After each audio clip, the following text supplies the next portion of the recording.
I greet you, child of God, son and daughter in the kingdom, and are co-heir with Christ. And if that's not who you are, you know that's who you are if you have communion with the Lord. You've accepted Him as your Lord and Savior, and you're walking with Him, desiring to be obedient to His instructions.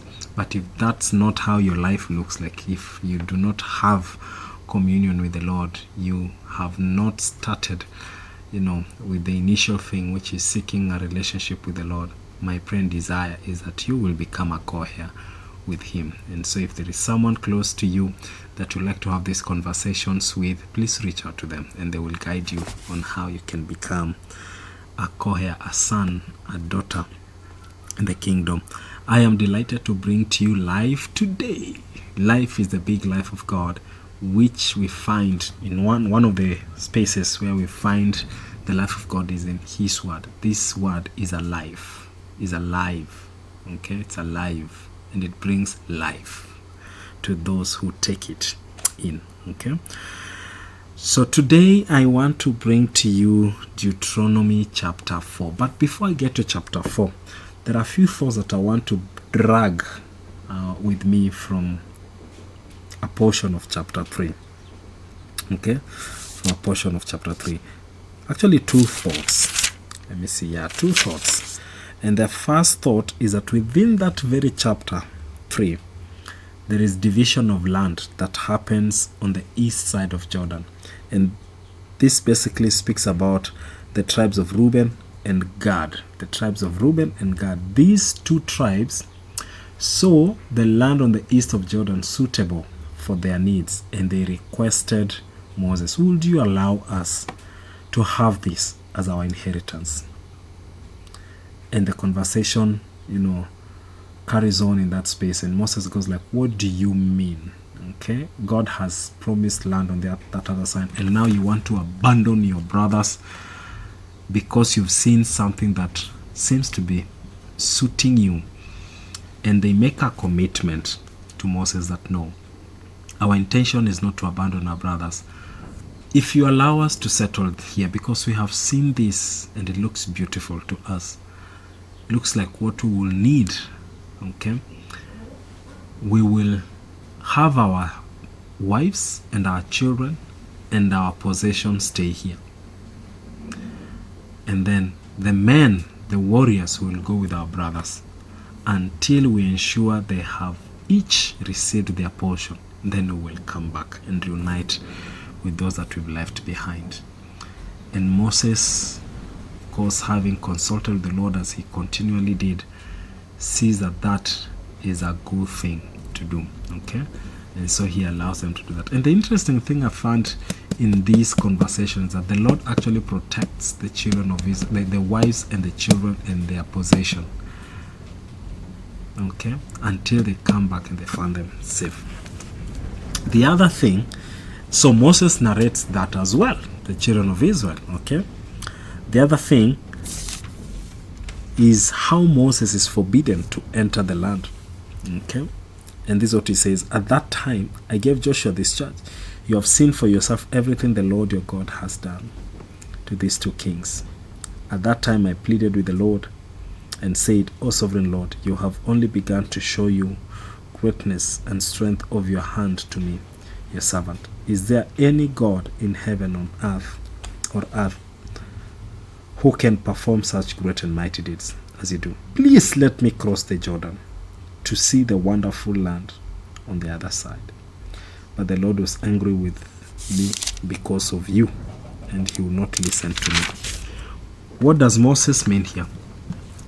There's a place where the children of Israel complained they needed water, and God gives Moses an instruction. He shows them a rock, and he gives him an instruction: strike the rock once, and water will gush out of it, and the children of Israel, my people, will have sufficient water to quench their thirst. But Moses, out of anger, because these people had complained and their whining was overwhelming their leader, he struck the rock more than once. 3 times actually. And because of that, Moses did not do as he was instructed by the Lord.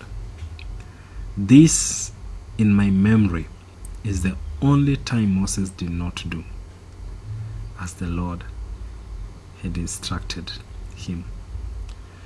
See what that costs him. I mean, the greatest leader. What? The most humble, as the Lord describes him. A man he would speak to face to face. He does everything right on his journey of leading the children of Israel, just as the Lord had asked him to do, except this one thing. And that's the thing that costs him. It cost him the promised land. That very goal that God sent Moses to his people for, to ask Pharaoh, let my people go so that they may worship me, as he was to lead them to the promised land, he doesn't get to set feet there. He only sees it. God takes him at a high place and shows him how the land looks like, but he doesn't get there. What is it in my life and your life that can cost me the promise of eternity? What is it in my life and your life that can cost me the promise of health? What is it in your life and my life that can cost us abundance and have us wallow in scarcity? What is it that can cost you the promise of wisdom from above? What is it? Because it can cost us. A simple decision can cost us. Yeah, it can cost us. So chapter 4, Moses urges the Israelites to obey. And I find it interesting that as he continues to narrate to this younger generation, he connects this instruction of obedience to his story. Okay? And so this becomes very intentional, very profound, very personal for Moses. I disobeyed. Please obey. Because disobedience will cost you. And now Israel, listen carefully to these decrees and regulations that I am about to teach you. Obey them so that you may live. Obedience leads to life. Disobedience leads to death.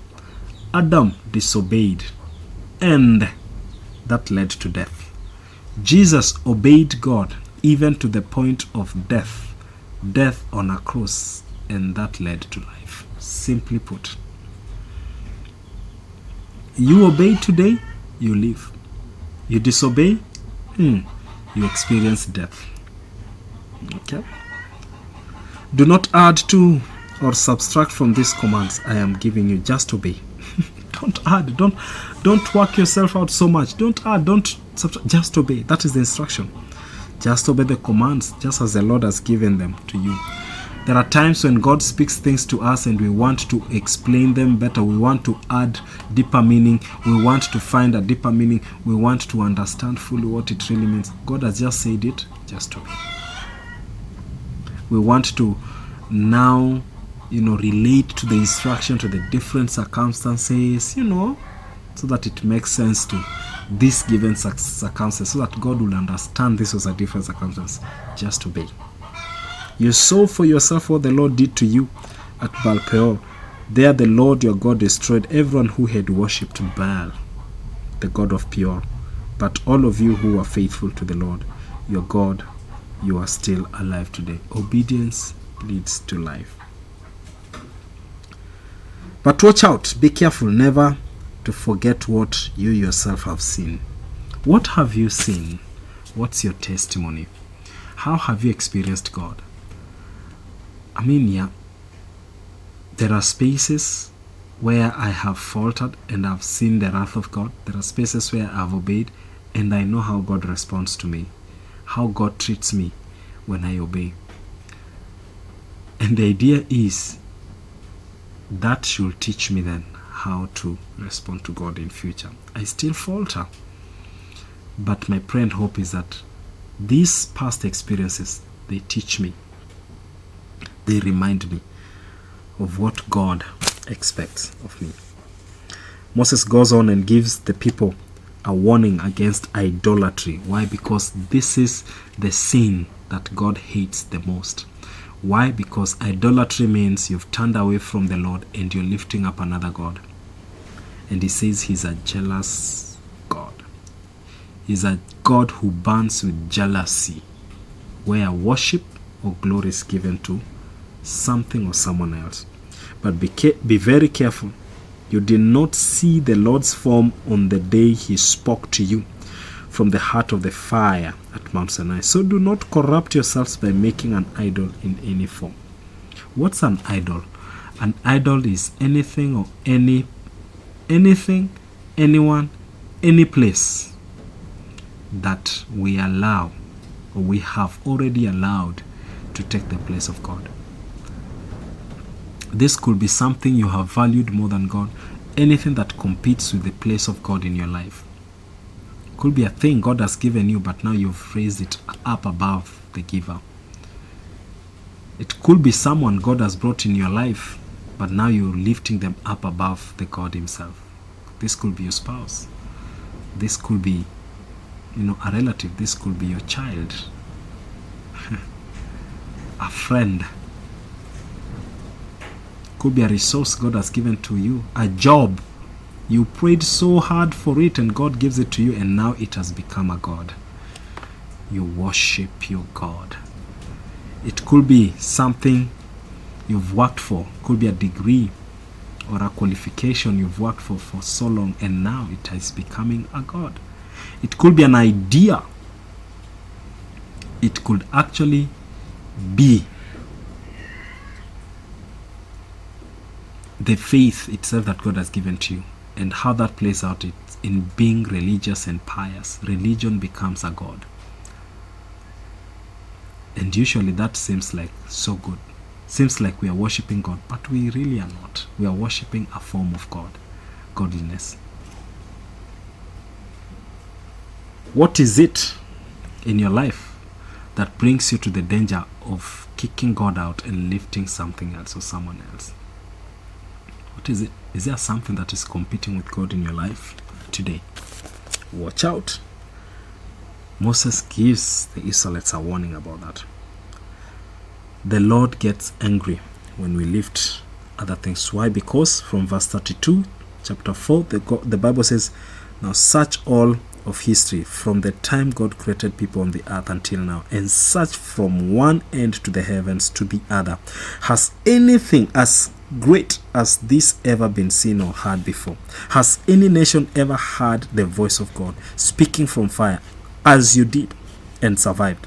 Has any other God dared to take a nation for himself out of another nation by means of trials, miraculous signs, wonders, war, a strong hand, a powerful arm, a terrifying acts? Yet that is what the Lord your God did for you in Egypt, right before your eyes. In other words, there is no other God except one. And you have seen it for yourself. Now bring that to your space and ask yourself, if you are to narrate this to someone, what would you say? I have never seen a God who has... ... What has the Lord done to you that makes you turn to him and say, you know what?